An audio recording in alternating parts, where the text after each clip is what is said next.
Alright, welcome back. This is my second video in the rudder series portion of the build. As you can see here, I'm still working on shaping the stiffeners for the rudder. You end up cutting a little bit of excess material off of the end. That's what you see me doing here, is drawing the line of where the excess material has to be cut off for each of the stiffeners. Again, for those who have continued to watch these videos, I appreciate you following along. Any kind of comments or questions that you may have, feel free to put them down below, and I'll get back to you as I'm able. If I don't know the answer, obviously, I'll try to do the research and find out what I can. It'll help me learn something new as well. So, again, I appreciate those that continue to watch and follow along with me as I go through this.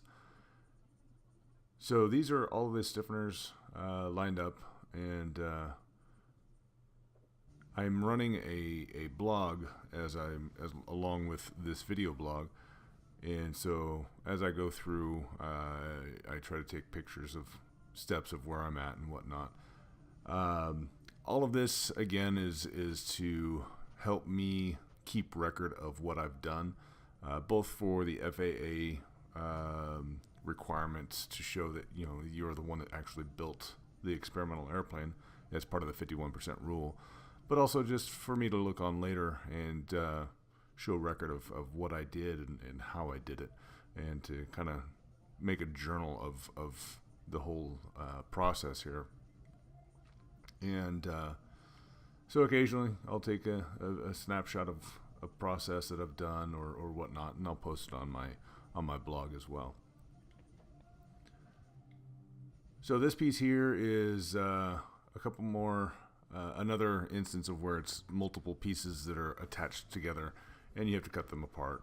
I believe these are the two brackets that get riveted onto the bottom of the rudder. And I believe it's where the fairing, the bottom fairing for the rudder will attach. I haven't quite read ahead enough to confirm that, but I believe that's what these are for. But they attach to the bottom of the rudder. And there's several pieces that you'll do that with. Like I said, the stiffeners, you had to cut those and separate those. This piece I'm working on here. And then there's a couple other areas where it's something you'll have to do. So I'm going through and just again deburring everything as I go. I've actually edited some of the video out because it's just a lot of repetitive working on the grinder, but the rest of the process here will be basically getting these pieces ready to go. And again, at the time of editing this video together, I'm nearly complete with the rudder. I haven't gotten any progress since the last video I edited. This past weekend, my daughter and I decided to fly over to California, and we flew my Piper Cherokee over to Riverside, California, to see a friend's son is going into the military.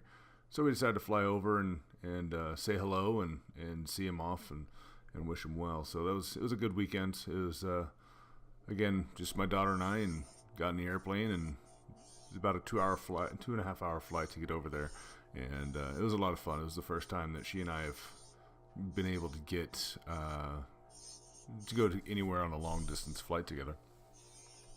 So even though I had the whole weekend off, I spent it in the air over in California and had a good time.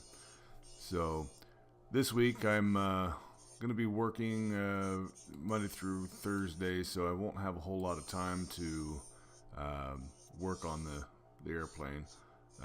Again, I'm going through night school as well, so I work 10 to 12 hours a day, and then have about a 2-hour class at night, Monday through Thursday, for avionics.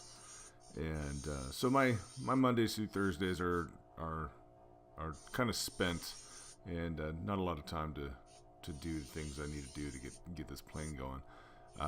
So it becomes more of a weekend project, except for when my days off.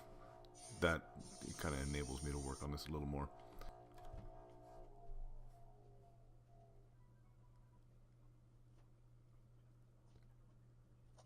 So now I'm pulling out, I believe this is the rudder horn brace. And again, it's got some excess material that you have to trim. So just going through, picking out the pieces that I need. And again, the kit, it comes with all the pieces in sub-assemblies. And so you keep looking back at the parts list, and it tells you which sub-assembly each piece is in. So it makes it a lot easier to find parts when you keep them grouped together in their sub-assemblies that they came in, when they arrived in the kit. So the brace assembly, it attaches from the rudder horn to the bottom rib of the rudder, and just again you rivet it to both pieces, and it just acts as a brace for that corner. The rudder horn obviously being where the cables for the rudder attach to either side to turn the rudder one way or the other when you actuate the foot pedals. So it's a pretty, it's a pretty critical structural point. So that's what the brace is there for. And again, it comes pressed and preformed, but it has some excess material that you have to cut away. And here I'm looking at for the that's the bottom rib itself, and again it's also where you can kind of see the slots there.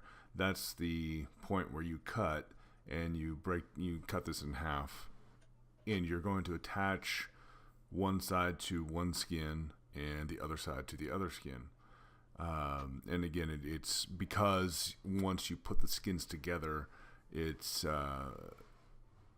you have to be able to, for lack of better terms, peel the skins apart to get access to other points there.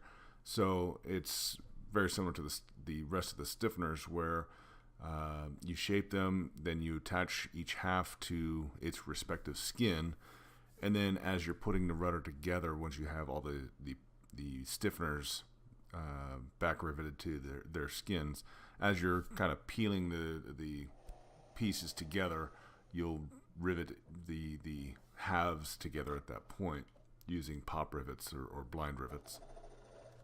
So I think sitting on its side like this, the horn brace was a little too wide to fit in the bandsaw, so I'm using a hacksaw here. Getting rid of the excess material again. It's stamped and formed, but again, like many of the other pieces, you got to trim some of the excess material off. And then on this side of it, I was able to get access to the bandsaw and use it to trim off some excess material.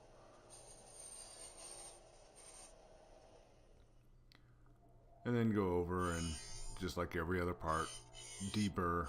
That's a lot of your time spent will be preparations, deburring, and getting rid of all the sharp edges, trying to minimize the chance of anything cracking or causing an issue later on.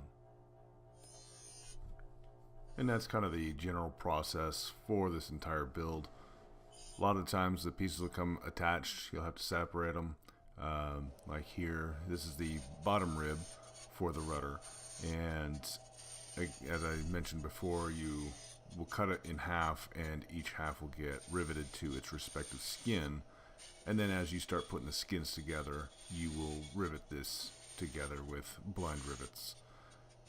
And so it's a process of just separating the pieces, grinding off the excess material that's left over from where they were attached, and then polishing and deburring each of the edges to make sure you get rid of all the sharp edges.